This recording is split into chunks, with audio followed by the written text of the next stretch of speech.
അമ്മേ പരിശുദ്ധമേ ദൈവമാതാവേ കൃപാസനത്തിലൂടെ ഞങ്ങൾക്കും ഞങ്ങളുടെ ദേശത്തിനും അമ്മ മധ്യസ്ഥം തേടി തന്ന എല്ലാ അനുഗ്രഹങ്ങൾക്കും കൃപകൾക്കും ഞങ്ങളിപ്പോൾ ഹൃദയം നിറഞ്ഞ നന്ദി പറയുന്നു.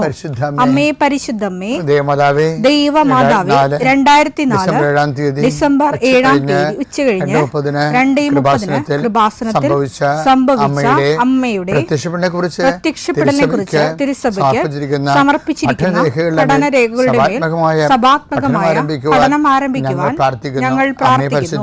അമ്മേ പരിശുദ്ധമേ ഭൂസ്വർലോകങ്ങളുടെ രാജ്ഞിയായ അങ്ങേയ്ക്ക് ഭൗമസംരക്ഷണത്തിനായി പ്രപഞ്ചപ്രകൃതിയെ തന്നെ തിരുസഭ പ്രതിഷ്ഠിക്കുവാൻ ഈ പ്രത്യക്ഷീകരണം വഴി ഇടയാക്കണമേ. പരിശുദ്ധമേ ജപമാല മാതാവേ സകല കൃപാസനം പ്രാർത്ഥനയോടും ചേർത്ത് ഞങ്ങളിപ്പോൾ പ്രാർത്ഥിക്കുന്ന ഈ കുടുംബത്തിന്റെ പ്രത്യേക നിയോഗം പറ മക്കളെ.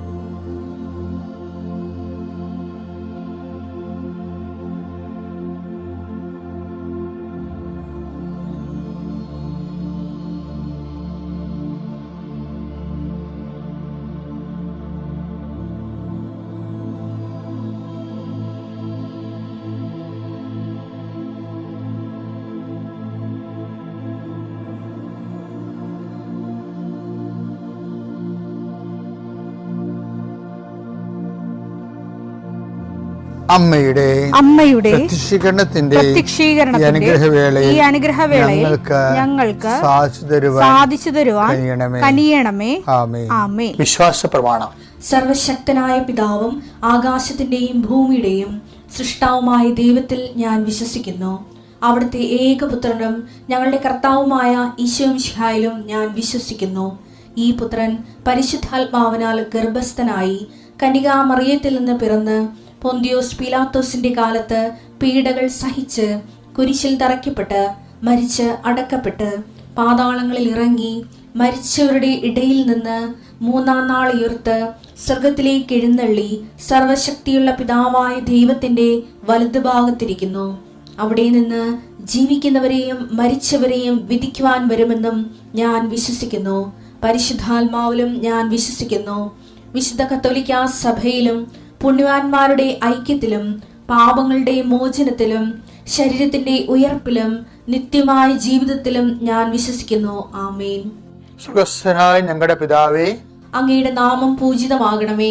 അങ്ങയുടെ രാജ്യം വരണമേ. അങ്ങയുടെ തിരുമനസ് സ്വർഗത്തിലെ പോലെ ഭൂമിയിലും ആകണമേ. അന്നു വേണ്ടുന്ന ആഹാരം ഇന്ന് ഞങ്ങൾക്ക് തരണമേ. ഞങ്ങളോട് തെറ്റ് ചെയ്യുന്നവരോട് ഞങ്ങൾ ക്ഷമിക്കുന്നത് പോലെ ഞങ്ങളുടെ തെറ്റുകൾ ഞങ്ങളോടും ക്ഷമിക്കണമേ. ഞങ്ങളെ പ്രലോഭനത്തിൽ ഉൾപ്പെടുത്തരുതേ, തിന്മയിൽ ഞങ്ങൾ രക്ഷിക്കണമേ. ആമേൻ. നന്മ നിറഞ്ഞ മറിയമേ സ്വസ്തി. കർത്താവ് അങ്ങയുടെ കൂടെ സ്ത്രീകളിൽ അങ്ങ് അനുഗ്രഹിക്കപ്പെട്ടവളാകുന്നു. അങ്ങയുടെ ഉദരത്തിൻ ഫലമായി ഈശോ അനുഗ്രഹിക്കപ്പെട്ടവനാകുന്നു. പരിശുദ്ധ മറിയമേ തമ്പുരാന്റെ അമ്മേ, പാപികളായ ഞങ്ങൾക്ക് വേണ്ടി ഇപ്പോഴും ഞങ്ങളുടെ മരണസമയത്തും തമ്പുരാനോട് അപേക്ഷിക്കണമേ. ആമേൻ. കർത്താവേ, നിന്റെ ഉന്നതമായ നാമത്തിന് സ്വസ്ഥം ചെയ്യണം. കർത്താവേ, നിന്റെ വിശുദ്ധ പൗരോഹിത്യത്തെ മഹത്വപ്പെടുത്തണമേ.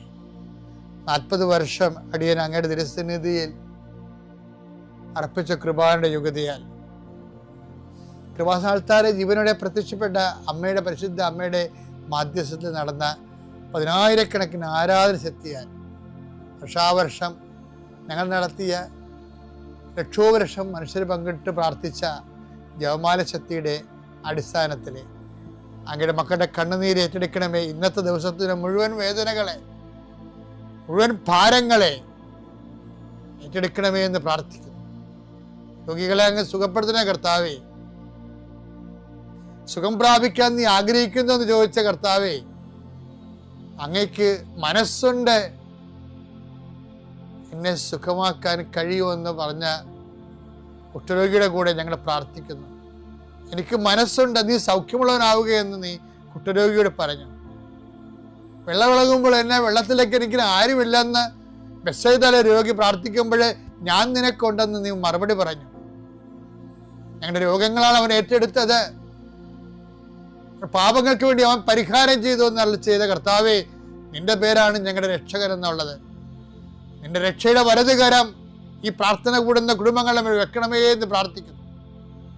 എൻ്റെ രക്ഷയുടെ ആണിപ്രതാർന്ന അത്ഭുതകരം രോഗങ്ങളെ വെക്കണമേ എന്ന് പ്രാർത്ഥിക്കുന്നു. കർത്താവേ, അങ്ങയുടെ മക്കള് ഇന്ന് യാത്ര ചെയ്യുന്ന ഓരോ സ്ഥലങ്ങളും, അങ്ങയുടെ മക്കള് ഇന്ന് ഒപ്പിടുന്ന ഓരോ രേഖകളും, അങ്ങയുടെ മക്കള് ഇന്ന് കൈമാറുന്ന രേഖകള് എല്ലാം നീ ആശീർവദിക്കണേ കർത്താവേ.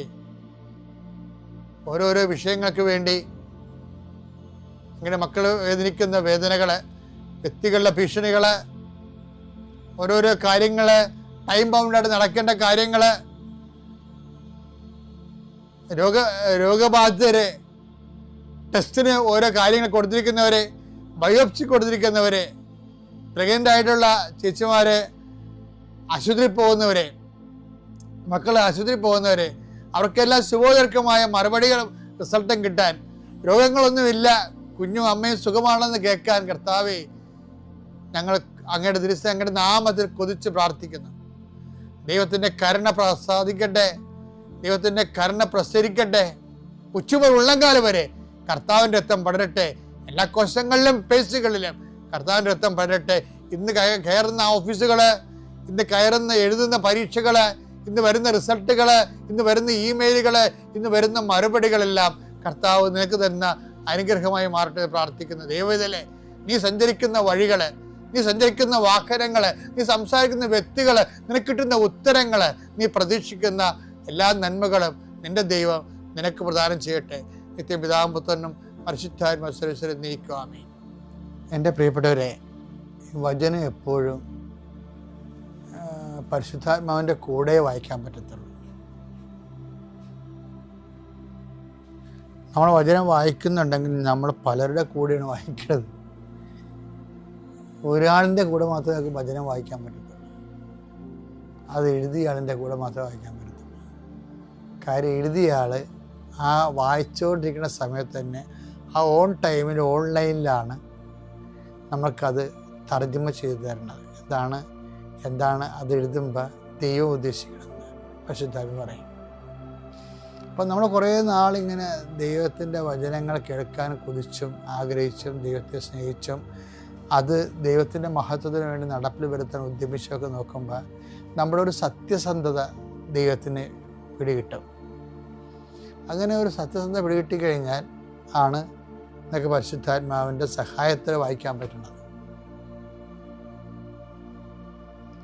ഇപ്പം നമുക്ക് ഇപ്പം ഈ മെൻ്റലി ചാലഞ്ച്ഡ്, ഫിസിക്കലി ഹാൻഡിക്യാപ്ഡ് ആയിട്ടുള്ള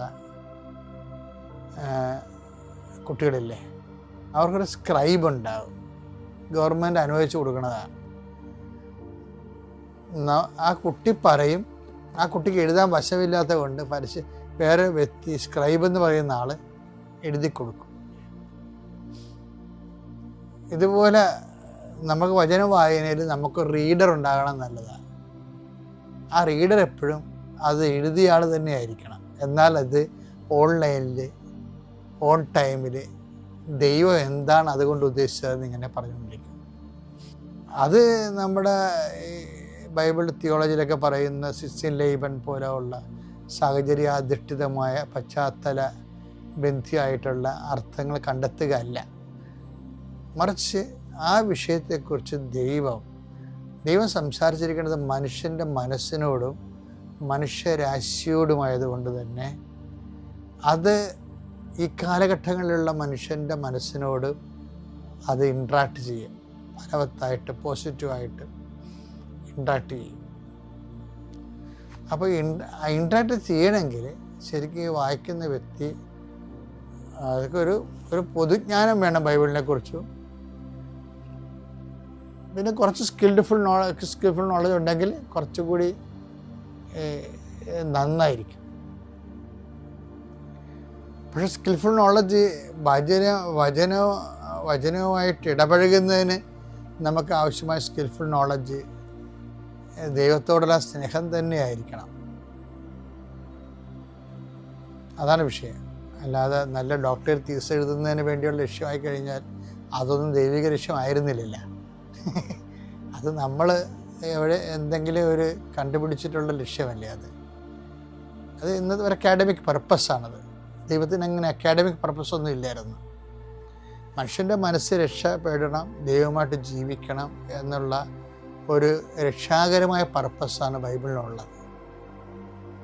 ആ രക്ഷാകര പർപ്പസ് ബൈബിൾ കൈകാര്യം ചെയ്യുന്ന എല്ലാവർക്കും ഉണ്ടായില്ല എന്നുണ്ടെങ്കിൽ ദൈവം പറഞ്ഞതാണ് അതിലായിരിക്കും പറയണത്. അവരുടെ അക്കാഡമിക് പ്രൊഫിഷ്യൻസിയിൽ നിന്ന് വരുന്ന ഒരു ലോക ജ്ഞാനമായിരിക്കും വരണം. അതുകൊണ്ട് അത് ലോകജ്ഞാനം ഒരിക്കലും രക്ഷാകരമല്ല.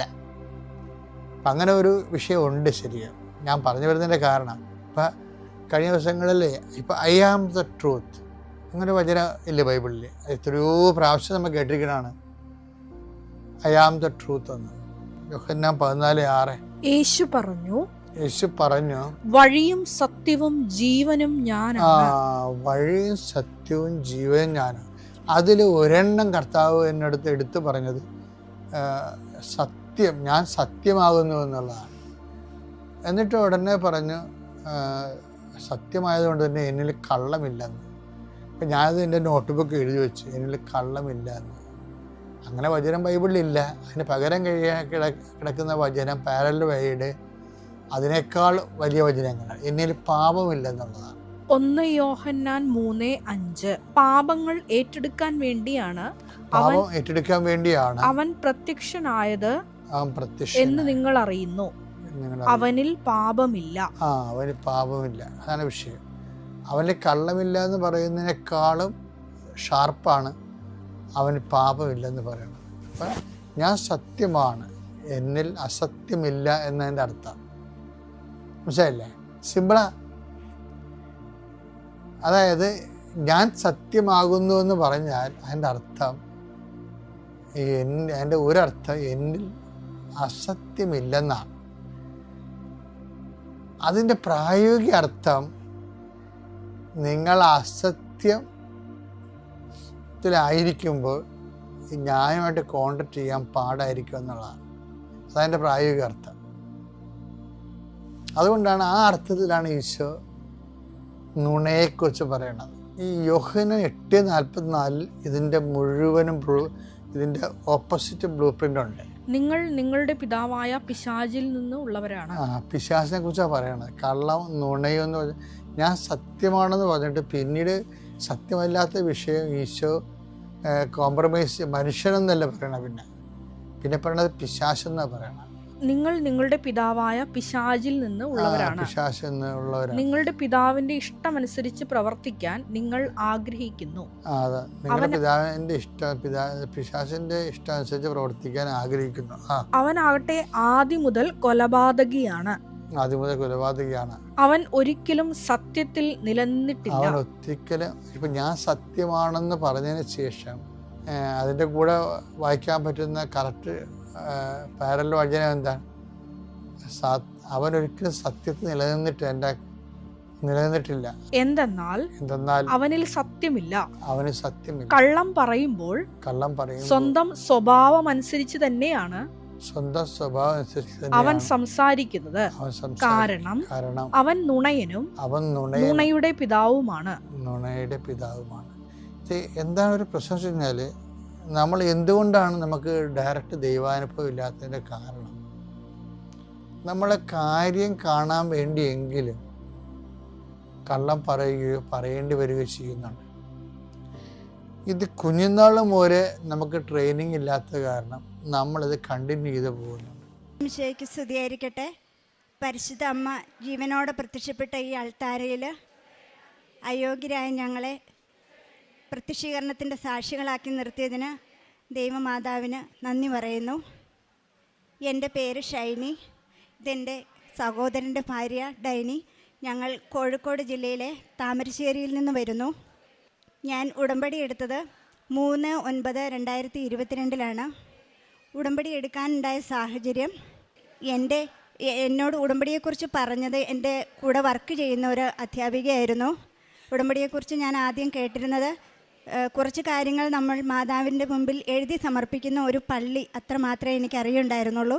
അപ്പോൾ ഞാൻ വളരെയധികം ആഗ്രഹിച്ചിരുന്നു എനിക്കും ഈ പള്ളിയിലൊന്ന് വന്ന് ഒന്ന് പ്രാർത്ഥിക്കുവാൻ സാധിക്കുമോ എന്ന്. അങ്ങനെ ഞാൻ പ്രാർത്ഥിച്ചുകൊണ്ടിരുന്നു. അപ്പോഴാണ് ഞങ്ങളുടെ ആ ഭാഗത്തു നിന്നൊരു വാഹന സൗകര്യം ഉണ്ടാവുകയും എനിക്കിവിടെ വന്ന് ഉടമ്പടി എടുക്കാൻ സാധിക്കുകയും ചെയ്തത്. ഇങ്ങനെ ഞാൻ ഉടമ്പടി എടുക്കുന്ന ആ സമയത്തായിരുന്നു എൻ്റെ സഹോദരൻ്റെ വീട് പണിയുമായിട്ട് ബന്ധപ്പെട്ടുള്ള പ്രാർത്ഥനകളൊക്കെ നടന്നുകൊണ്ടിരുന്നത്. അപ്പോൾ ഞാൻ എൻ്റെ ഉടമ്പടിയിലും അവരുടെ ഭവനം പണി പൂർത്തിയാകുന്നതിനെക്കുറിച്ചുള്ളൊരു നിയോഗം ഞാൻ വെച്ചിരുന്നു. അവരും ഉടമ്പടി എടുത്ത് പ്രാർത്ഥിക്കുന്നുണ്ടായിരുന്നു. ഉടമ്പടി വസ്തുക്കളൊക്കെ അവർ തറയിൽ ഇട്ട് പ്രാർത്ഥിക്കുകയും പ്രത്യക്ഷീകരണ പ്രാർത്ഥന ചെല്ലുകയും ഒക്കെ ചെയ്തു വന്നിരുന്നു. അങ്ങനെ 1.5 വർഷം കൊണ്ട് അവർക്ക് നല്ലൊരു ഭവനം നൽകി അമ്മ മാതാവ് ഞങ്ങളെ അനുഗ്രഹിച്ചു. അതുപോലെ തന്നെ 5 വർഷമായിട്ട് എനിക്ക് ശക്തമായ മൈഗ്രെയിൻ തലവേദന ഉണ്ടായിരുന്നു. എനിക്ക് ഒരു നേരം ഭക്ഷണം കഴിക്കാതിരുന്നാലോ ഒരു രാത്രി കുറച്ച് വൈകി ഉറങ്ങിയാലോ ഒക്കെ എനിക്ക് ഭയങ്കരമായിട്ട് തലവേദനയും ഛർദിയും ഒക്കെ ഉണ്ടാകുമായിരുന്നു. ഇവിടെ വന്ന് ഉടമ്പടി എടുത്ത് പ്രാർത്ഥിച്ച് നേർച്ച വസ്തുക്കൾ ഉപയോഗിച്ചതിൻ്റെ ഫലമായിട്ട് ഇപ്പോൾ എനിക്ക് ഒരു കുഴപ്പവുമില്ല. കോഴിക്കോട് നിന്ന് ഞങ്ങൾ ഇന്നലെ വന്നിട്ട് ഇപ്പോഴാണ് ഞാൻ ഭക്ഷണം കഴിച്ചത്. എനിക്ക് എത്ര നേരം വേണേലും ഭക്ഷണം കഴിക്കാതിരിക്കുന്നതിനോ ഉറങ്ങുന്നതിനോ ഒരു കുഴപ്പവുമില്ല. എല്ലാം എനിക്ക് അമ്മ മാതാവ് വഴി ഈശോ തന്ന അനുഗ്രഹമാണ്. 1000 നന്ദി പറയുന്നു. അതുപോലെ തന്നെ വിശുദ്ധ വസ്തുക്കൾ ഉപയോഗിച്ച് ഒരു അതിഭയങ്കരമായ പ്രകൃതി ദുരന്തത്തിൽ നിന്ന് ഞങ്ങളെ മാതാവ് കാത്തു സംരക്ഷിക്കുകയുണ്ടായി. നമുക്കെല്ലാവർക്കും അറിയാം, ചൂരൽമല ഉരുൾപൊട്ടലിൻ്റെ സമയത്ത് അന്ന് രാത്രിയിലായിരുന്നു. ഞങ്ങളുടെ വീടിൻ്റെ മുറ്റത്ത് നിന്നിരുന്ന ഒരു വലിയ മരം തേക്ക് കാർ ഷെഡിൻ്റെ മുകളിലേക്ക് മറിഞ്ഞു വീഴുകയും പക്ഷേ വാഹനത്തിനോ കെട്ടിടത്തിനോ യാതൊരു പോറൽ പോലും ഏൽക്കാതെ അമ്മ മാതാവ് എടുത്തു വെച്ചതുപോലെയായിരുന്നു ആ വലിയ മരം ഞങ്ങളുടെ മുറ്റത്ത് കിടന്നത്. അന്ന് തന്നെ കരണ്ടൊക്കെ പോയി ഞങ്ങൾ രാത്രി കയറി ഉറങ്ങാൻ വീണ്ടും കിടന്നു. അപ്പോൾ എനിക്ക് ശക്തമായ ഒരു പ്രേരണ ഇങ്ങനെ ഉള്ളിൽ നിന്ന് ആരോ പറയുന്നു, നീ എഴുന്നേറ്റ് മുറിയിലേക്കൊന്ന് നോക്കൂ ഇങ്ങനെ ശക്തമായ തോന്നൽ വന്നുകൊണ്ടിരുന്നു. അപ്പോൾ ഞാൻ എൻ്റെ ഹസ്ബൻഡിനെ വിളിച്ച് ടോർച്ചടിച്ച് നോക്കുമ്പോൾ ഒരു പാമ്പ് ഞങ്ങൾ കിടക്കുന്ന റൂമിലേക്ക് കയറി വരുന്നുണ്ടായിരുന്നു. തക്ക സമയത്ത് അമ്മയാണ് അത് ഞങ്ങളെ കാണിച്ചു തന്നതെന്ന് ഞാൻ പൂർണ്ണമായും വിശ്വസിക്കുന്നു. ഞങ്ങളുടെ വീട് ഒരു താഴ്ന്ന പ്രദേശത്തായതിനാൽ ഞാൻ എപ്പോഴും വെഞ്ചരിച്ച ഉടമ്പടി വസ്തുക്കൾ ഉപയോഗിച്ച് പ്രാർത്ഥിക്കുമായിരുന്നു. വെള്ളത്തിൻ്റെയും പ്രകൃതി ദുരന്തത്തിൻ്റെയും ഒന്നും ശല്യം ഉണ്ടാവില്ലേ എന്ന് ഉടമ്പടി നേർച്ച വസ്തുവായ ഉപ്പ് ഞാൻ എൻ്റെ വീടിൻ്റെ ചുറ്റുമിട്ട് പ്രാർത്ഥിക്കുമായിരുന്നു. അമ്മയുടെ ശക്തമായ സംരക്ഷണത്താലാണ് ഞങ്ങൾ അന്ന് രക്ഷപ്പെട്ടതെന്ന് ഞാൻ ഉറച്ചു വിശ്വസിക്കുന്നു. അതുപോലെ തന്നെ ഞാനൊരു അധ്യാപികയാണെന്ന് ഞാൻ പറഞ്ഞല്ലോ. ഞാൻ പഠിപ്പിക്കുന്ന എൻ്റെ കുട്ടികളെ ഉപജില്ലാതല മത്സരങ്ങൾക്ക് കൊണ്ടുപോകുമ്പോൾ, ശാസ്ത്ര കലാ കായിക മത്സരങ്ങൾക്കെല്ലാം കൊണ്ടുപോകുമ്പോൾ ഞാൻ അമ്മയുടെ നേർച്ച വസ്തുക്കളായ ഉപ്പും തൈലവും ഉപയോഗിക്കുകയും അമ്മയുടെ കാശുരൂപം, ഉടമ്പടി കാശുരൂപം വെച്ച് കുട്ടികളെ പ്രാർത്ഥിച്ചിട്ട് വിടുകയും ചെയ്യുമായിരുന്നു. എല്ലാ കുട്ടികൾക്കും ഉന്നതമായ വിജയം നൽകി അമ്മ ഞങ്ങളെ അനുഗ്രഹിച്ചു. അതോടൊപ്പം ആ കുഞ്ഞു മക്കളുടെ വിശ്വാസവും വർദ്ധിക്കാൻ സഹായിച്ചു. ഇത്രയൊക്കെയാണ് എനിക്ക് അമ്മ തന്ന അനുഗ്രഹങ്ങൾക്ക് ഒരുപാട് നന്ദി പറയുന്നു. ഞാൻ ചെയ്യുന്ന കാരുണ്യ പ്രവൃത്തികളും പ്രേക്ഷിത പ്രവർത്തനങ്ങളും, ഇവിടെ നിന്ന് കിട്ടുന്ന പത്രം ഞാൻ മെഡിക്കൽ കോളേജിലാണ്, ഞങ്ങളുടെ വീട്ടിൽ നിന്ന് ഒരു 35 കിലോമീറ്ററോളം ദൂരമാണ്. അവിടെ പോയി അവിടെ നിന്ന് പ്രാർത്ഥിച്ചൊരുങ്ങി ഓരോ പത്രവും ഇത് കിട്ടുന്നയാൾക്ക് ഇവരുടെ വീട്ടിലേക്ക് സന്തോഷവും സമാധാനവും നൽകുന്ന അമ്മയും അമ്മയുടെ തിരുക്കുമാരനും കടന്നു ചെല്ലണമേ എന്ന് പ്രാർത്ഥിച്ചതിന് ശേഷമാണ് ഞാൻ ഓരോരുത്തരോടും പത്രം വേണോ എന്ന് ചോദിക്കും. വേണ്ട എന്നോ എന്തെങ്കിലും എതിരോ പറയുന്ന ആളുകൾക്ക് ഞാൻ കൊടുക്കാറില്ല പത്രം. സ്നേഹത്തോടെ അവരോട് ഞാൻ പറയും, നിങ്ങൾ ഒരു ദിവസം ഇതിൻ്റെ മഹത്വം മനസ്സിലാക്കും, അപ്പോൾ നിങ്ങൾ വാങ്ങിയാൽ മതി എന്ന് ഞാൻ പറയും. അടുത്തയാളെ വെയിറ്റ് ചെയ്ത് അവിടെ സമയം ചെലവഴിച്ച് ഞാൻ പത്രം കൊടുത്തിട്ടാണ് തിരിച്ചു പോരുക. അതുപോലെ തന്നെ അച്ഛൻ്റെ ഡെയിലി ബ്രെഡ് ഞാൻ എല്ലാ ദിവസവും കേൾക്കുകയും സ്റ്റാറ്റസ് ഇടുകയും കൂട്ടുകാർക്ക് ഷെയർ ചെയ്യുകയും ചെയ്യാറുണ്ട്. എല്ലാ ആഴ്ചത്തെയും ഉടമ്പടി ധ്യാനം ഞാൻ അതാത് ദിവസങ്ങളിൽ തന്നെ കണ്ടു തീർക്കുകയും സ്റ്റാറ്റസ് ഇടുകയും ഷെയർ ചെയ്യുകയും ചെയ്യാറുണ്ട്. സാക്ഷ്യങ്ങൾ ഞാൻ എല്ലാ ദിവസവും 3 എണ്ണമെങ്കിലും ചുരുങ്ങിയത് എല്ലാ ദിവസവും ഞാൻ കേൾക്കാറുണ്ട്. അതുപോലെ കാരുണ്യ പ്രവൃത്തികളായിട്ട് ഞാൻ ചെയ്യുന്നത്, ഞങ്ങളുടെ വീടിനടുത്തുള്ള അനാഥാലയങ്ങളിൽ എന്നാൽ കഴിയുന്ന സഹായം ഞാൻ ചെയ്തു കൊടുക്കാറുണ്ട്. വയോജനങ്ങളെ നോക്കുന്ന ഒരു സ്ഥലമുണ്ട്. അവിടെ ഞാൻ ഇടയ്ക്കിടയ്ക്ക് പോയി അമ്മമാരെ കുളിപ്പിക്കുന്നതിനും അവരോട് സംസാരിക്കുന്നതിനും ഒക്കെ സമയം കണ്ടെത്താറുണ്ട്. പിന്നെ ഞങ്ങളുടെ കുട്ടികളുടെ പിറന്നാളോ അതുപോലെയുള്ള വിശേഷങ്ങളൊക്കെ വരുമ്പോൾ ഞങ്ങൾ വീട്ടിലൊന്നും ഉണ്ടാക്കാറില്ല. കേക്കും മധുരപലഹാരങ്ങളും ഒക്കെ ഞാൻ ബുദ്ധിമാന്യമുള്ള കുട്ടികളെ നോക്കുന്ന ഒരു സ്ഥാപനത്തിലേക്ക് ആ കുട്ടികൾക്കാണ് കൊണ്ടു കൊടുക്കാറുള്ളത്. ഇത്രയുമൊക്കെ അനുഗ്രഹങ്ങൾ ഞങ്ങളുടെ ജീവിതത്തിൽ തന്ന അമ്മ മാതാവിനും ഈശോയ്ക്കും 1000 നന്ദി പറയുന്നതോടൊപ്പം എൻ്റെ സഹോദരിക്ക് ഒരു വാക്ക് സംസാരിക്കാൻ ഞാൻ കൊടുക്കുന്നു. എൻ്റെ പേര് ഡൈനി. ഞങ്ങൾ കോഴിക്കോട് ജില്ലയിലെ താമരശ്ശേരി രൂപതയിൽ നിന്ന് വരുന്നു. ഞാൻ 2022 ഫെബ്രുവരി 28 ഉടമ്പടി എടുത്തത്. ഞങ്ങളുടെ വീട് പണിക്ക് മുന്നോടിയായി എനിക്ക് ഉടമ്പടി എടുക്കണമെന്ന് വലിയ ആഗ്രഹമായിരുന്നു. അങ്ങനെ ഞങ്ങൾ മാർച്ച് 3 ഞങ്ങളുടെ വീടിൻ്റെ പണി ആരംഭിച്ചു. മാതാവിൻ്റെ നേർച്ച വസ്തുക്കളായ ഉപ്പും തൈലവും ഞങ്ങൾ ആ വീട് പണിയുടെ സമയത്ത് ഞങ്ങളുടെ വീടിൻ്റെ തറയിൽ ഉപയോഗിക്കുമായിരുന്നു. എല്ലാ ദിവസവും ഞങ്ങൾ സന്ധ്യാപ്രാർത്ഥനയ്ക്ക് ശേഷം നേർച്ച വസ്തുക്കളുമായി പോയി ഇവിടുത്തെ പ്രത്യക്ഷീകരണ പ്രാർത്ഥനയും വിശ്വാസ പ്രമാണവും ചൊല്ലി പ്രാർത്ഥിക്കുമായിരുന്നു. ഞങ്ങളുടെ വീടിൻ്റെ പണി നടന്നുകൊണ്ടിരുന്നപ്പോൾ അതിൻ്റെ തറ മുതൽ അതിൻ്റെ വാർപ്പ് പണി എല്ലാ സ്ഥലങ്ങളിലും ഞങ്ങൾ മാതാവിൻ്റെ കാശുരൂപം വെക്കുമായിരുന്നു. ഞങ്ങൾ ഓരോ പണി കഴിയുമ്പോഴും മുന്നോട്ട് എങ്ങനെ പോകുമെന്നറിയാൻ മേലാത്ത അവസ്ഥകളിൽ ഞങ്ങളെ ഒത്തിരി ആളുകൾ ഞങ്ങളെ സാമ്പത്തികമായി സഹായിക്കുകയും ഞങ്ങളുടെ ഈ പണിയിൽ ഞങ്ങളുടെ വീടിൻ്റെ അടുത്തുള്ള ഒരു വ്യക്തി ഞങ്ങൾ എങ്ങനെ ഈ പണി മുന്നോട്ട് കൊണ്ടുപോകണം, ഞങ്ങൾക്ക് അറിയത്തില്ലല്ലോ, ചെറിയ ഓരോ പണികളും മുന്നോട്ട് കൊണ്ടുപോകാൻ, അതിന് ഞങ്ങളെ സഹായിക്കാൻ ഒരു വ്യക്തി നിരന്തരം ഞങ്ങളുടെ കൂടെ നിന്നു. അത് പരിശുദ്ധ അമ്മ തന്നെ ഞങ്ങൾക്ക് ഏർപ്പാടാക്കി തന്നതാണെന്ന് ഞങ്ങൾ വിശ്വസിക്കുന്നു. അങ്ങനെ മാതാവിൻ്റെ അനുഗ്രഹത്താൽ 1.5 വർഷം കൊണ്ട് വളരെ മനോഹരമായി എല്ലാ പണികളും തീർത്ത് ഞങ്ങളുടെ സുന്ദരമായ ഭവനത്തിൽ ഞങ്ങൾക്ക് കയറി താമസിക്കുവാൻ സാധിച്ചു. എല്ലാവരും ഈ വീട് കണ്ടിട്ട് പറയുന്നത് കൃപാസനം മാതാവിൻ്റെ സമ്മാനമാണ് ഈ വീട് എന്നാണ്. 1000 നന്ദി പറയുന്നു. എൻ്റെ പേര് അനീഷ ജോർജ്. ഞാൻ കാഞ്ഞിരപ്പള്ളി രൂപത ആനക്കലിൽ നിന്ന് വരുന്നു. ഇതെൻ്റെ ഭർത്താവ് ജസ്റ്റിൻ സെബാസ്റ്റ്യൻ, മകൻ ക്രിസ് ജോ ജസ്റ്റിൻ, എറിക് ജോ ജസ്റ്റിൻ. ഞാൻ 2024 ജൂലൈ 14 ആദ്യമായിട്ട് ഉടമ്പടി എടുക്കുന്നത്. ഞങ്ങളൊരു വീട് വിൽക്കുകയും അതിൽ വീട് വിറ്റ് അതിൽ കുറച്ച് കഴിഞ്ഞപ്പോൾ വെള്ളപ്പൊക്കം ഉണ്ടാകുകയും അതൊരു തോടിൻ്റെ ഭാഗത്തായിരുന്നു വീടിരുന്നത്. അപ്പോൾ അത് വെള്ളപ്പൊക്കം ഉണ്ടായതിൻ്റെ ഭാഗമായിട്ട് അവിടെ ചെറിയ ഇരുത്തം വരികയും ചെയ്തു. അപ്പോൾ ആ വീട്ടുകാർ ഞങ്ങളോട് ആ വീട് ഒന്നുകിൽ തിരിച്ച് മേടിക്കണമെന്നും അല്ലെങ്കിൽ നഷ്ടപരിഹാരമായിട്ട് 10 ലക്ഷം രൂപ തരണമെന്നും പറഞ്ഞു. അത് ഞങ്ങൾക്ക് കൊടുക്കാൻ പറ്റാത്ത ഒരു തുകയായിരുന്നു. അങ്ങനെ വളരെ വിഷമിച്ച് ഞങ്ങൾ ഇരിക്കുകയായിരുന്നു. അങ്ങനെ ഞാൻ അമ്മ മാതാവിൻ്റെ അടുത്ത് വന്ന് ഉടമ്പടി വെച്ച് ഈ ഒരു നിയോഗം വെച്ച് പ്രാർത്ഥിച്ച് മാതാവിനോട് കരഞ്ഞ് പ്രാർത്ഥിച്ചു. അമ്മേ, ഇത്രയും രൂപ ഞങ്ങൾക്ക് കൊടുക്കാൻ ഇപ്പം സാഹചര്യമില്ല, അമ്മ ഞങ്ങൾ അതിനിരിച്ച് എങ്ങനെയെങ്കിലും കുറച്ച് തരണമെന്ന് പറഞ്ഞ് പ്രാർത്ഥിച്ചു. അങ്ങനെ അമ്മ മാതാവ് ഇടപെട്ട് അത് 1.5 ലക്ഷം രൂപയായിട്ട് ഞങ്ങൾക്കത് കുറച്ച് തന്നു. അങ്ങനെ അമ്മ മാതാവ് ഞങ്ങളെ അനുഗ്രഹിച്ചു. പിന്നെ ഞാൻ ഗർഭിണിയായപ്പം ആദ്യത്തെ മാസത്തിൽ എനിക്ക് ഇൻറ്റേർണൽ ബ്ലീഡിങ് ഉണ്ടാവുകയും അത് ഡോക്ടർ പറഞ്ഞു ഇത് അബോർഷനായി പോകാൻ ചാൻസ് ഉണ്ടെന്നും പറഞ്ഞു. അങ്ങനെ മാതാവിൻ്റെ അടുത്ത് വന്ന് ഒരുപാട് കരഞ്ഞ് പ്രാർത്ഥിച്ചു. അമ്മേ, എൻ്റെ കുഞ്ഞിനെ എനിക്ക് തിരിച്ചു തരണമെന്ന് ഒരുപാട് ഞാൻ കരഞ്ഞ് പ്രാർത്ഥിച്ചു.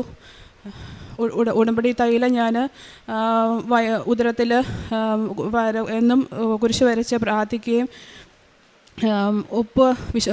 ഉടമ്പടി ഉപ്പ് എല്ലാ ദിവസവും കഴിക്കുകയും ചെയ്തു, പ്രാർത്ഥിച്ചു.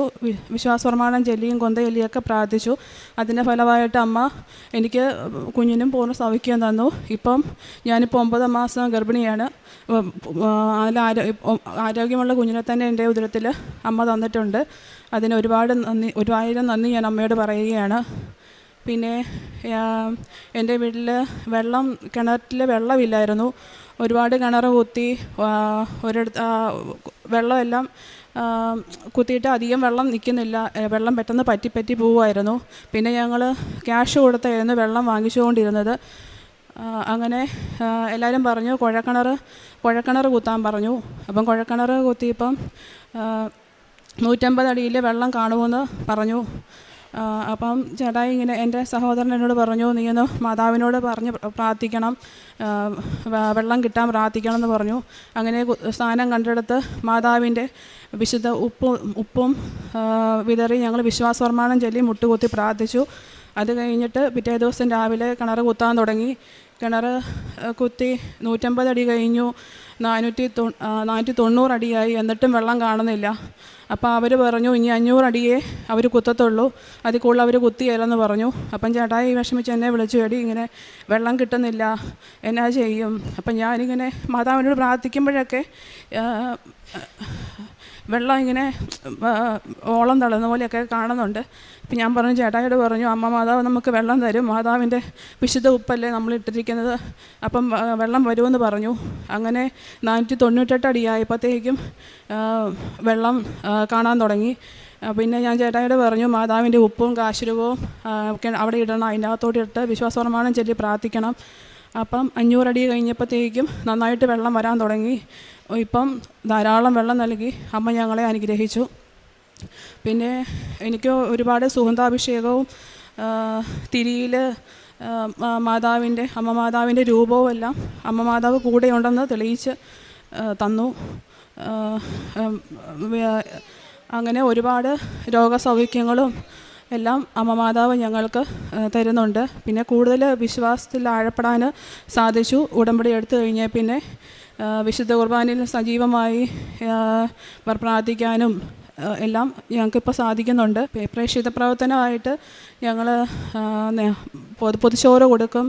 പിന്നെ പത്രം വാങ്ങിച്ച് ഞാനും മോനും കൂടെ ഓട്ടോ സ്റ്റാൻഡുകളിലും ബസ് സ്റ്റാൻഡുകളിലും എല്ലായിടത്തും പത്രം കൊണ്ടുപോയി കൊടുക്കും. ചിലവർ പരിഹസിക്കും, എന്നാലും ഞങ്ങൾ ബാക്കിയുള്ളടത്ത് വിശ്വാസപ്രമാണം ചൊല്ലി മാതാവിൻ്റെ പത്രം എല്ലാവർക്കും കൊടുക്കും. പിന്നെ എന്നെ കഴിയുന്ന പോലെ എല്ലാവർക്കും സഹായങ്ങൾ ചെയ്തു കൊടുക്കുന്നുണ്ട്. പിന്നെ ഓരോ മാതാവിൻ്റെ നേർച്ച വസ്തുക്കളൊക്കെ വയ്യാത്ത അങ്ങനെ വരുമ്പം ഞാൻ വിശ്വാസപ്രമാണം ചൊല്ലി പ്രാർത്ഥിച്ച് അവർക്ക് തൂത്ത് കൊടുക്കുമ്പോൾ അവർക്ക് അതിൻ്റെ അത്ഭുതങ്ങളൊക്കെ വേദനകളെല്ലാം മാറിയെന്ന് ഓരോരുത്തർ അനുഭവങ്ങൾ പറഞ്ഞിട്ടുണ്ട്. അതല്ലാതെ ഒരുപാട് അനുഭവങ്ങൾ അമ്മ മാതാവ് തന്ന് അനുഗ്രഹിച്ചിട്ടുണ്ട്. എല്ലാത്തിനും മാതാവിനോട്. പേര് ജിസ്ന, ഇതെൻ്റെ ഭർത്താവ് ബിബിൻ. ഞങ്ങൾ കോതമംഗലം രൂപതയിൽ ഇടുക്കി ജില്ലയിൽ കാളിയാറ്റിൽ നിന്ന് വരുന്നു, തൊടുപുഴയ്ക്കടുത്ത് കാളിയാറ്റിൽ നിന്ന് വരുന്നു. ഞാൻ ഇവിടെ ആദ്യമായി വന്നത് നവംബർ 2 തീയതി 2024 ഇവിടെ വരാൻ കാരണം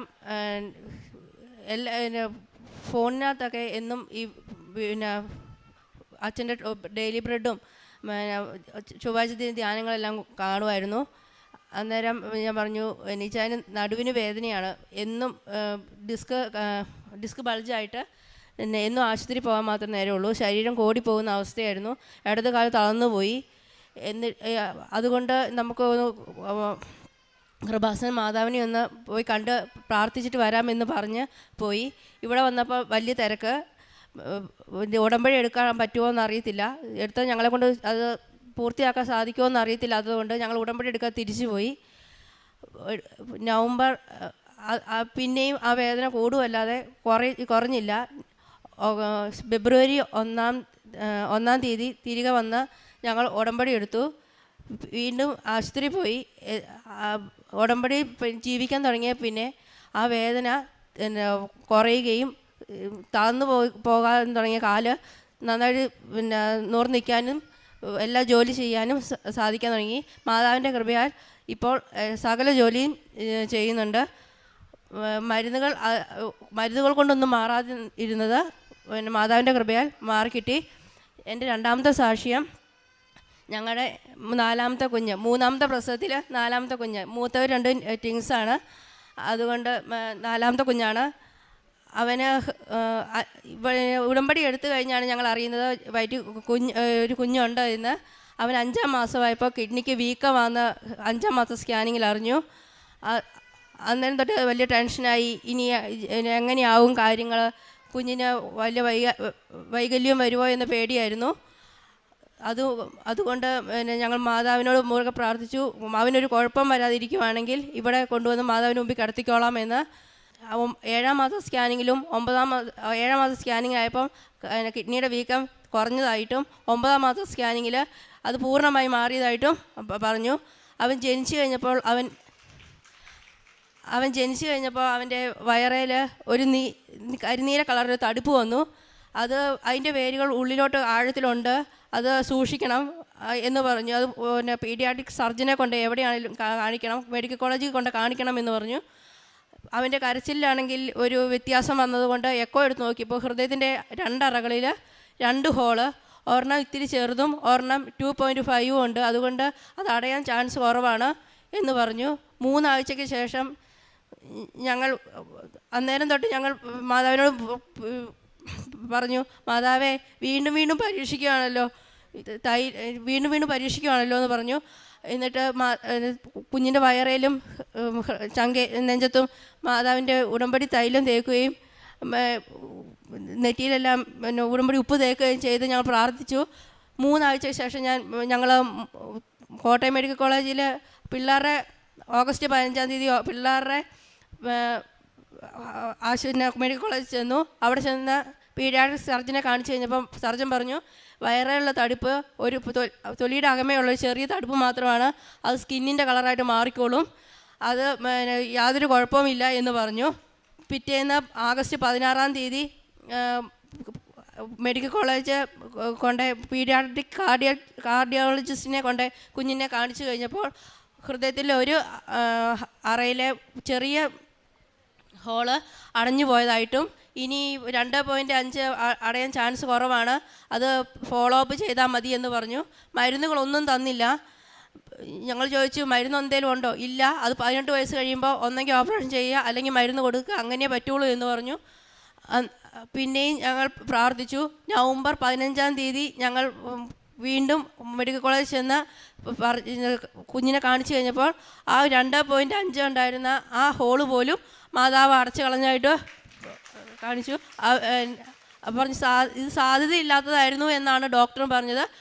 അതും അടച്ച് മാതാവ് തന്നു. ഞങ്ങൾ എന്നും മുടങ്ങാതെ കുർബാനയ്ക്ക് പോവുകയും കുമ്പസാരിക്കുകയും ചെയ്തു. മരുന്ന് മേടിക്കാൻ പൈസ ഇല്ലാതെ കഴിയുന്നവർക്ക് ഒരു നേരത്തെ മരുന്ന് മേടിക്കാനുള്ള ഞങ്ങളെ കൊണ്ടാവുന്ന പോലെ ഒരു നേരത്തെ മരുന്ന് മേടിക്കാനുള്ള പൈസ കൊടുത്തു. വിശക്കുന്നവർക്ക് ഒരു നേരത്തെ ഫുഡ് ഞങ്ങളെ കൊണ്ട് കൊടുക്കാൻ പറ്റുന്നത് ഞങ്ങൾ കൊടുത്തു. ഞങ്ങൾ പത്രം കൊണ്ട് എല്ലാവർക്കും വിതരണം ഞങ്ങളെ ഹിന്ദുക്കൾക്കാണ് അധികവും വിതരണം ചെയ്തത്. പിന്നെ അനാഥാലയത്തിലേക്ക് ഡ്രസ്സ് കുഞ്ഞുങ്ങളുടെ ഡ്രസ്സുകളും നല്ല ഡ്രസ്സുകൾ നോക്കിയെടുത്തും പിന്നെ എവിടുന്നേലും ഡ്രസ്സ് ആരേലും കൊടുക്കാൻ ചുമ്മാ കളയുവാന്ന് പറഞ്ഞാൽ വേണ്ട ചേച്ചി ഇതിലും കഷ്ടപ്പെട്ട് ജീവിക്കുന്നവരുണ്ട് എന്ന് പറഞ്ഞ ഡ്രസ്സ് അനാഥാലയത്തിലോട്ട് മേടിച്ച് കൊടുക്കുകയും ചെയ്തിട്ടു. അതാണ് ഞങ്ങൾ ചെയ്ത പ്രേക്ഷിത പ്രവർത്തനം. ഞങ്ങൾ എൻ്റെ ഭർത്താവിൻ്റെയും കുഞ്ഞിൻ്റെയും എല്ലാം രോഗവും മാറ്റി തന്ന മാതാവിനും. എൻ്റെ പേര് ജിബി ഐസക്ക്. ഞാൻ നിലമ്പൂരിൽ നിന്നാണ് വരുന്നത്. ആദ്യം തന്നെ എൻ്റെ ഈശോയ്ക്കും മാതാവിനും 1000 കോടാനുകോടി നന്ദി പറയുകയാണ്. ഞാനിവിടെ 4ാം തവണയാണ് സാക്ഷ്യപ്പെടുത്തുന്നത്. 2022 മാർച്ചിലാണ് ഞാൻ വന്ന് ഉടമ്പടി എടുക്കുന്നത്. ഇപ്പോഴും ഉടമ്പടി പുതുക്കി ഉടമ്പടിയിലൂടെ തന്നെയാണ് ജീവിക്കുന്നത്. 14 തവണ ഞാൻ ഉടമ്പടി പുതുക്കി 4ാം തവണയാണ് ഇവിടെ സാക്ഷ്യപ്പെടുത്തുന്നത്. എനിക്ക് എൻ്റെ അമ്മ മാതാവ് ഈശോയിൽ നിന്ന് വാങ്ങിച്ചെന്ന വലിയൊരു അനുഗ്രഹം, വലിയൊരു അത്ഭുതത്തെക്കുറിച്ചാണ് പറയുന്നത്. ഒരു ബാങ്ക് ഫ്രീസായി പോയോ, വലിയൊരു കേസ് നടക്കുന്ന ഒരു ബാങ്ക് ഫ്രീസായി പോയ ആ ബാങ്കിൻ്റെ ഫ്രീസ് ഒഴിവാക്കി എൻ്റെ ക്യാഷ്, എൻ്റെ പണം എനിക്ക് തിരിച്ചു കിട്ടിയ ആ വലിയ ഒരു മഹത്തായ ഒരു അത്ഭുതത്തെക്കുറിച്ച് എൻ്റെ അമ്മയുടെ അടുക്കൽ ഞാൻ വന്ന് ഉടമ്പടി വെച്ച് ആ ഉടമ്പടിയിൽ പറഞ്ഞിരിക്കുന്ന ഉടമ്പടി വസ്തുക്കൾ, അതായത് ഉപ്പ്, ഞാൻ ആ ബാങ്കിൻ്റെ മുന്നിൽ കൊണ്ടുപോയി വിശ്വാസ പ്രമാണം ചൊല്ലി പ്രാർത്ഥിച്ചു. എന്നിട്ട് ഞാൻ മാതാവിൻ്റെ അടുക്കൽ വന്ന് ഉടമ്പടിയിൽ നിയോഗം വെച്ചതിൻ്റെ ഫലമായി എനിക്ക് കിട്ടിയ വലിയൊരു അനുഗ്രഹമാണ് ഞാൻ നിങ്ങളുടെ അടുക്കൽ പങ്കുവയ്ക്കാൻ ആഗ്രഹിക്കുന്നത്.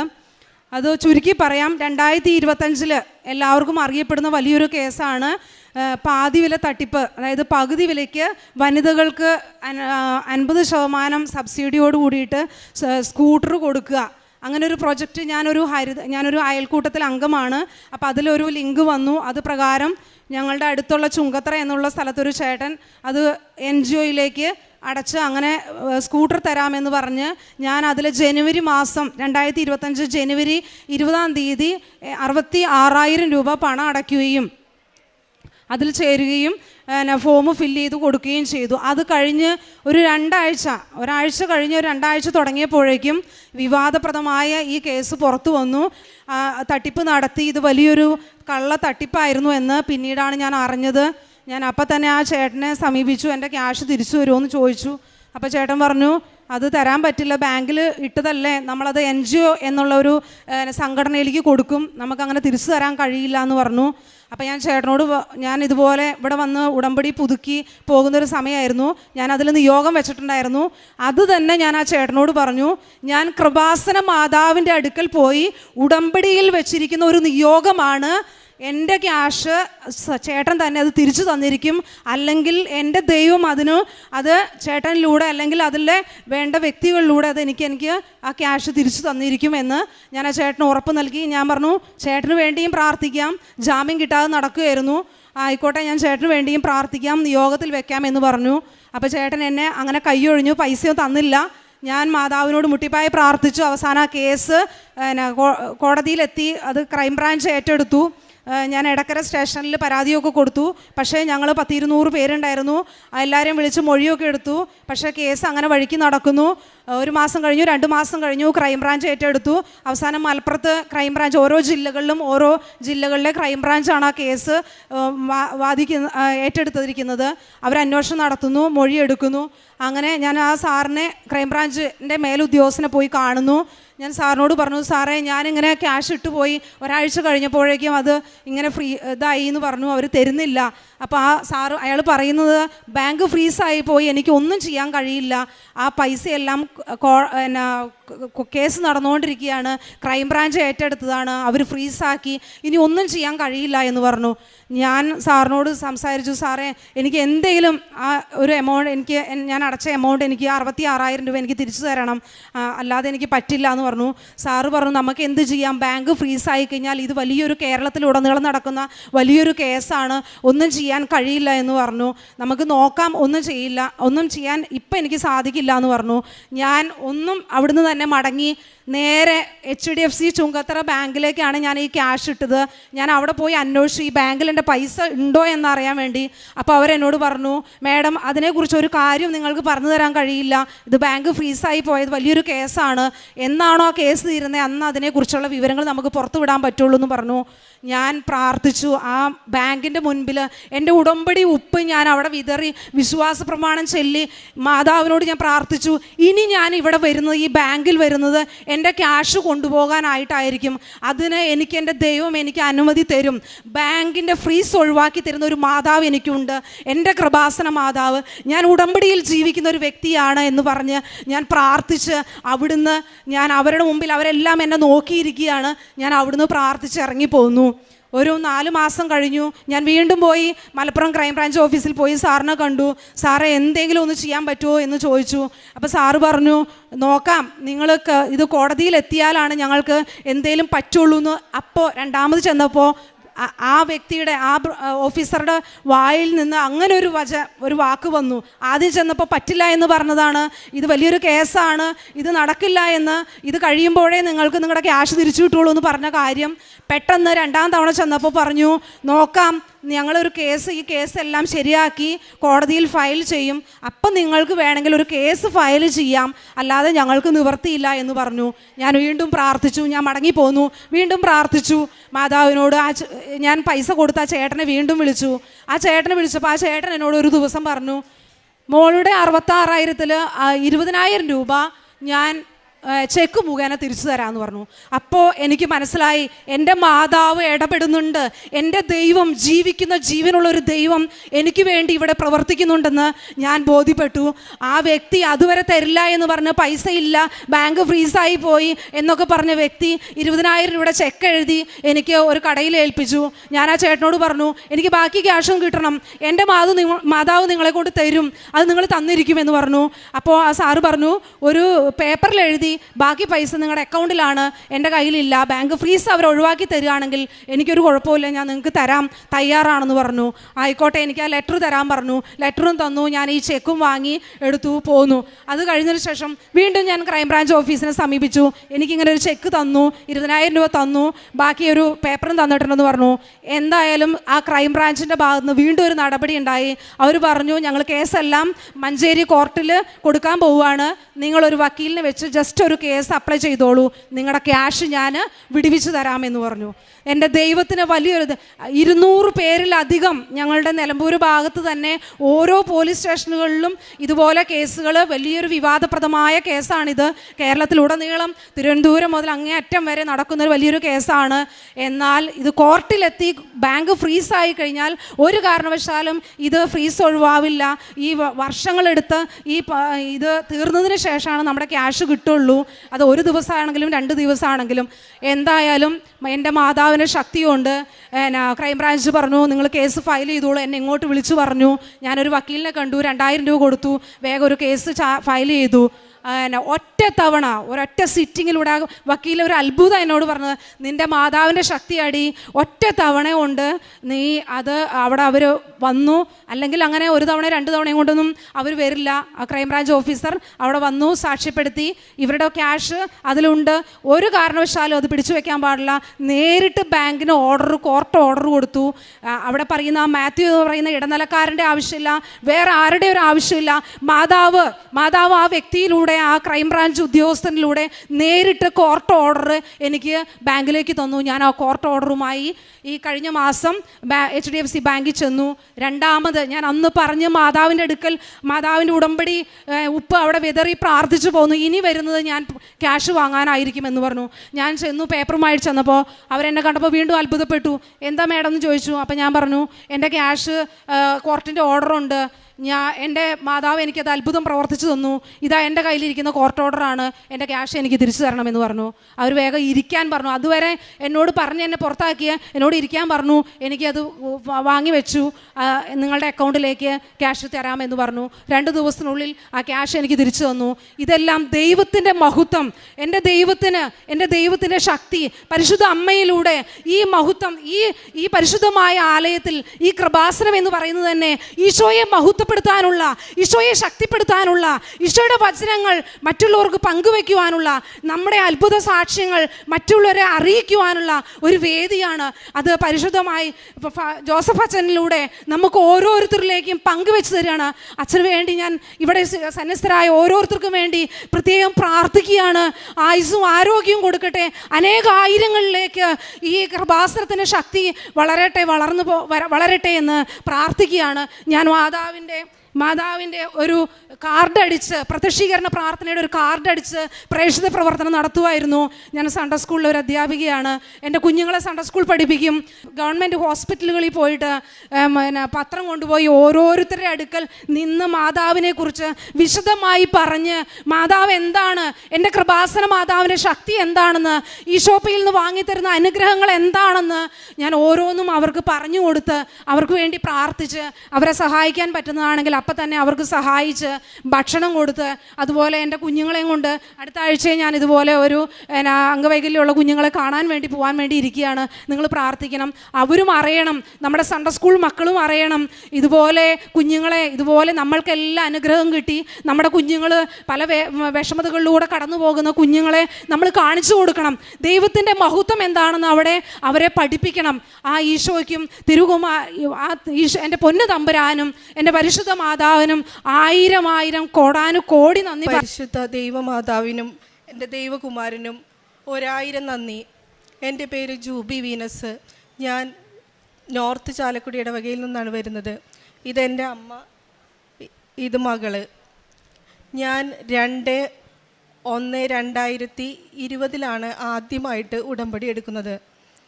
കൃപാസനത്തെക്കുറിച്ചും ഉടമ്പടിയെക്കുറിച്ചും ഞാൻ അറിയുന്നത് എൻ്റെ മകള് ചെറുതിലെ എന്നും വയ്യായികളായിരുന്നു.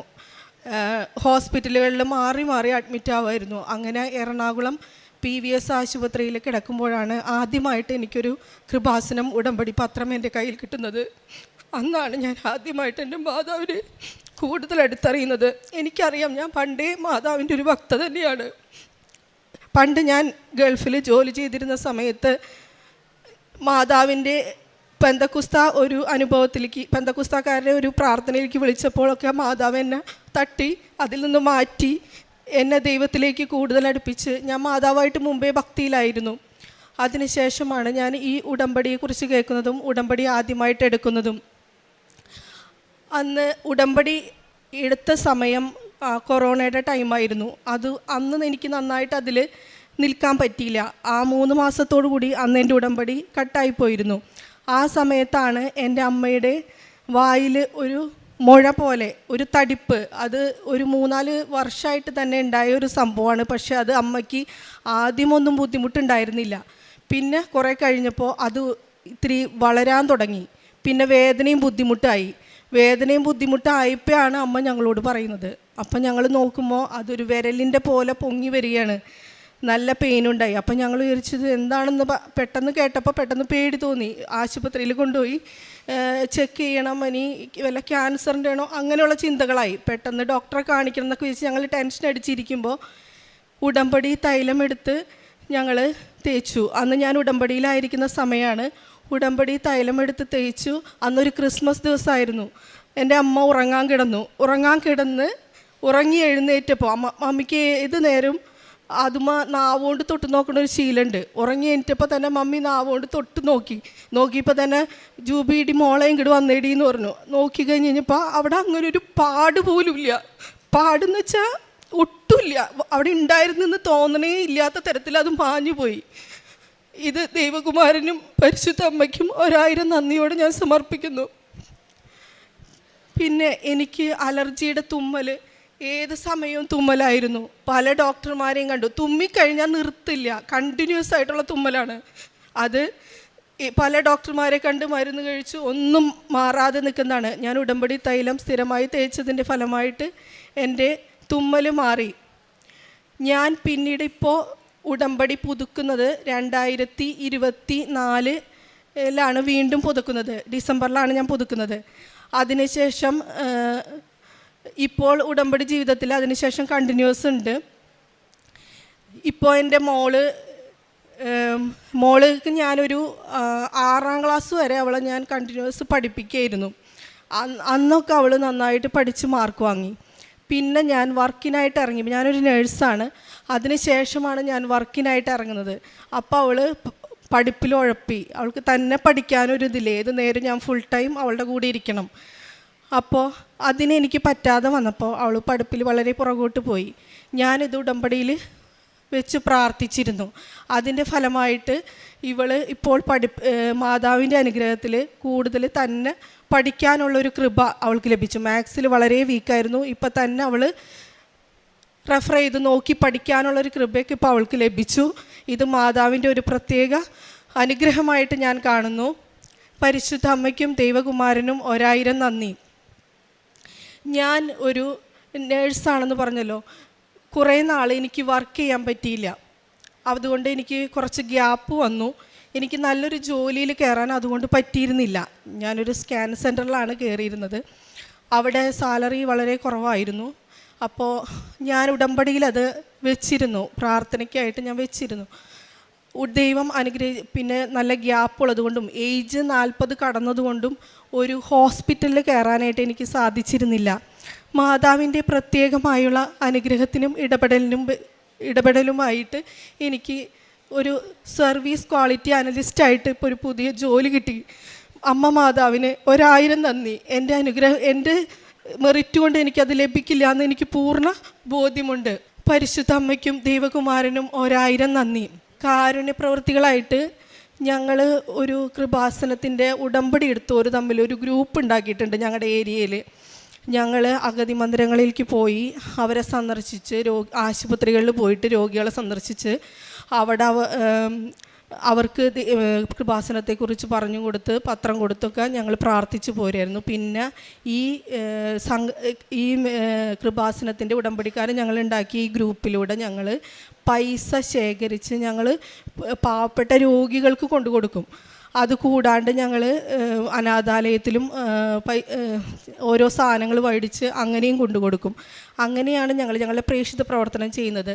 പത്രം എല്ലാ പ്രാവശ്യവും വാങ്ങി വീടുകളിലും അതുപോലെ ആശുപത്രികളിലൊക്കെ കൊണ്ടുകൊടുത്തിട്ടാണ് ഞങ്ങൾ കാരുണ്യ പ്രവർത്തികൾ ചെയ്യുന്നത്. എല്ലാ അനുഗ്രഹങ്ങൾക്കും പരിശുദ്ധ അമ്മ മാതാവ് വഴിയായിട്ട് ഉണ്ണീശോയ്ക്ക് നന്ദി പറയുന്നു. ത്രിത്വൈക ദൈവത്തിന് നന്ദിയും സ്തുതിയും, പരിശുദ്ധ അമ്മയ്ക്കും ത്രിത്വൈക ദൈവത്തിന് നന്ദി സ്തുതിയും ആരാധനയും അർപ്പിക്കുന്നു. എൻ്റെ മോള് പറഞ്ഞു എൻ്റെ കവിളിൻ്റെ അവിടെ ഉണ്ടാവും ഒരു 4-5 വർഷത്തോളം അവിടെ ഒരു വലിയൊരു കവിളിൻ്റെ ഈ ഉള്ളിലായിട്ടൊരു വലിയ തടിപ്പ് അത് വളർന്നുകൊണ്ടിരിക്കുകയായിരുന്നു. ആദ്യം വേദനയൊന്നും ഉണ്ടായിരുന്നില്ല. പിന്നെ അവസാനമായപ്പോൾ വേദന തുടങ്ങി. അങ്കമാലി ആശുപത്രിയിൽ കൊണ്ടുപോയി കാണിച്ചപ്പോൾ അവർ പറഞ്ഞു കരിച്ച് കളയേണ്ടി വരും എന്ന് പറഞ്ഞു. അപ്പോൾ ഞാൻ പിറ്റേ ആഴ്ച ഹോസ്പിറ്റലിൽ പോയി ഡോക്ടറെ കണ്ട് അത് ചെയ്യാനിരിക്കുകയാണ്. ആ ഡിസംബർ 25-ാം തീയതി ഞാൻ ഭക്ഷണം കഴിച്ച് ഞങ്ങൾ ഉറങ്ങാൻ കിടക്കുക, ഉച്ചയ്ക്ക് ഉറങ്ങാൻ കിടക്കണേക്ക് മുമ്പ് ഞാൻ എൻ്റെ നാവ് എപ്പോഴും അവിടെ ഇരിക്കും. അപ്പോൾ അവിടെ തൊട്ട് നോക്കിയപ്പോൾ അവിടെ ഉണ്ട്. അത് കഴിഞ്ഞ് ഞാൻ ഉറങ്ങി ഒരു 2:30 കൃത്യം 2:30 മണിക്ക് ഞാൻ തട്ടിപ്പടഞ്ഞ് എണീറ്റിപ്പോൾ നോക്കിയപ്പോൾ നാവ് അവിടേക്ക് തന്നെ പോയി നോക്കിയപ്പോൾ അവിടെ അങ്ങനെ ഒരു സംഭവമേ ഇല്ല. സംഭവം എന്ന് വെച്ചിട്ടുണ്ടെങ്കിൽ അവിടെ പൊട്ടിപ്പോയിട്ടുണ്ടെന്നുണ്ടെങ്കിൽ നമുക്ക് വായിലൊരു ബ്ലഡിൻ്റെ അംശം അല്ലെങ്കിൽ മറ്റു ചില വെള്ളം അങ്ങനെ എന്തെങ്കിലും കാണും. അതുമില്ല, ഒന്നുമില്ല. അങ്ങനെ ഒരു സംഭവം ഇവിടെ ഉണ്ടായി. മോളെ വിളിച്ച് കാണിച്ചു കൊടുത്തപ്പോൾ അങ്ങനെ ഒരു സംഭവം അവിടെ കാണാനില്ല. അങ്ങനെ ഒരു വലിയൊരു അനുഗ്രഹം എനിക്ക് തന്നിട്ടുണ്ട്. എനിക്ക് തന്ന അനുഗ്രഹങ്ങളെ പറ്റി പറയുകയാണെങ്കിൽ അത് ഈ ദിവസം മുഴുവനും ഞാൻ ഉടമ്പടിയൊന്നും എടുത്തിട്ടില്ല, മോളാണ് ഉടമ്പടി എടുത്തത്. ഈ ദിവസം മുഴുവനും എനിക്ക് പറഞ്ഞാലും തീരാത്തത്ര അനുഗ്രഹങ്ങൾ മാതാവ് എനിക്ക് തന്നിട്ടുണ്ട്. പക്ഷേ ഞാൻ മാതാവിനെ ഒരു 40 വയസ്സ് കഴിഞ്ഞ പിന്നെ മാതാവിനോട് ഞാൻ പ്രാർത്ഥിച്ചിട്ടുള്ളൂ. ഇപ്പം 64 വയസ്സായി. ആ സമയത്തൊന്നും ഞാൻ മാതാവിനോട് പ്രാർത്ഥിച്ചിരുന്നില്ല. ഞാൻ പ്രാർത്ഥിച്ചത് ഈശോയുടെ തിരുക്കുമാരനോട് മാത്രമേ ഞാൻ പ്രാർത്ഥിച്ചിരുന്നുള്ളൂ. അന്ന് അമ്മ പറഞ്ഞിട്ടുണ്ട്, അവൻ പറയുന്നത് കേൾക്കാനാണ് പറഞ്ഞേക്കുന്നത്. അപ്പോൾ എനിക്ക് തോന്നി അന്ന് മാതാവിനോട് പ്രാർത്ഥിക്കേണ്ട കാര്യമില്ല, മകനോട് പ്രാർത്ഥിച്ചാൽ മതിയില്ല. ആ കൊച്ചു ചെറുപ്പത്തിലെ പ്രാർത്ഥനയൊന്നും ഉണ്ടായില്ല എങ്കിലും പ്രാർത്ഥിക്കാൻ തോന്നിയ നിമിഷം മുതൽ ഈശോയോട് മാത്രമാണ് ഞാൻ പ്രാർത്ഥിച്ചിരുന്നത്. പക്ഷേ ഈശോ എന്നെ അമ്മേനെ എനിക്ക് തന്ന എൻ്റെ കൂടെ നടത്തി കുറേ അനുഗ്രഹങ്ങൾ, ആപത്തുകളിൽ നിന്നും അപകടങ്ങളിൽ നിന്നും മറ്റു പല ഇതുകളിൽ നിന്നൊക്കെ എല്ലാം എൻ്റെ മാതാവ് കൂടെ നടന്ന് രക്ഷിച്ചിട്ടുണ്ട്. എല്ലാത്തിനും നന്ദിയായി എൻ്റെ മാതാവിനും ഈശോയ്ക്കും ത്രിത്വൈക ദൈവത്തിനും നന്ദി സ്തുതിയും ആരാധനയും അർപ്പിക്കുന്നു. എല്ലാ ദിവസവും കുർബാനയ്ക്ക് കൂടാനായിട്ടും എൻ്റെ മോളും എൻ്റെ കൂടെ വരും. അത് വലിയൊരു അനുഗ്രഹമായിട്ട് ഞാൻ കാണുന്നു. അനുദിന ദിവ്യബലികളിലും പിന്നെ കുമ്പസാരം മുടങ്ങാറില്ല. എല്ലാം പറ്റുന്ന സമയത്ത് നടക്കുന്നിടത്തും ഇരിക്കുന്നിടത്തൊക്കെ കൊന്ത ചെല്ലാനുള്ള ഒരു പ്രത്യേക അനുഗ്രഹം ഉടമ്പടിയിലൂടെ ലഭിച്ചു. ഇനി